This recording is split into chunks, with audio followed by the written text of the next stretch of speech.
Dear children, in this video, I will begin with Civics, chapter Constitutional Design. Before the explanation of different topics, it is important to know the meaning of Constitution.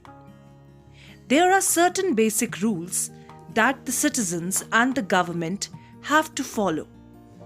All such rules together are called Constitution.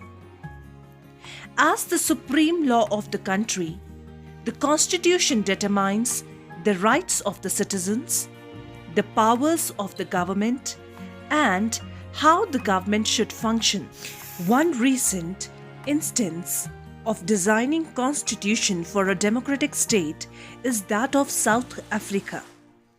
We begin this chapter by looking at what happened there and how the South Africans went about this task of designing their constitution.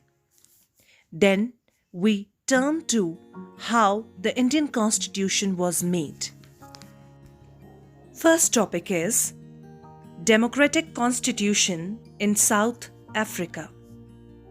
Nelson Mandela and 7 other leaders were sentenced to life imprisonment in 1964 for daring to oppose the apartheid regime in his country.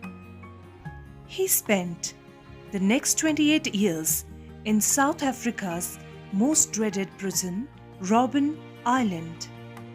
Apartheid referred to the racial discrimination on the basis of skin color. Many Europeans had settled in South Africa during the 17th and the 18th centuries. These white Europeans began to rule the country. They followed the policy of apartheid, in which the natives were called blacks and people of mixed races were called colored, and Indians were treated as inferior.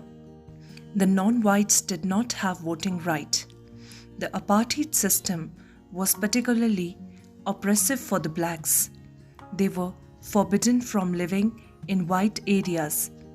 Trains, buses, taxis, hotels, hospitals, schools and colleges, libraries, cinema halls, theatres, beaches, swimming pools, public toilets were all separated for the whites and the blacks.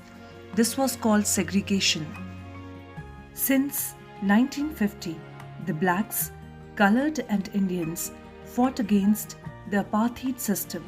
They launched protests, marches and strikes. The African National Congress was the umbrella organization that led the struggle against the policies of segregation. Several countries denounced apartheid as unjust and racist, but the white racist government continued to rule by detaining, torturing and killing thousands of blacks and colored people. Towards a new constitution. As protests and struggles against apartheid had increased, the white regime changed its policies. After 28 years of imprisonment, Nelson Mandela released from jail. At the midnight of 26th April 1994, democracy was adopted as a form of government in South Africa. After 2 years, a constitution came out. The party that ruled through oppression and brutal killings, and the party that led the freedom struggle, set together to draw up a common constitution. This constitution gave to its citizens the most extensive rights available in any country. Together, they decided that in the search for a solution to the problem, nothing could be excluded. Next topic is, why do we need a constitution?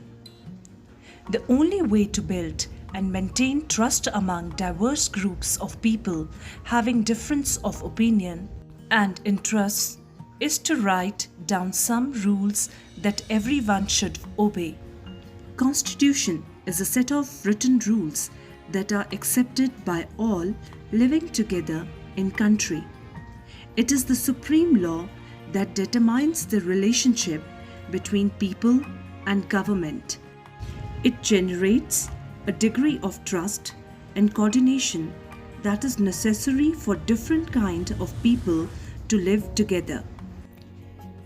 It specifies how the government will be constituted, who will have power to take which decisions.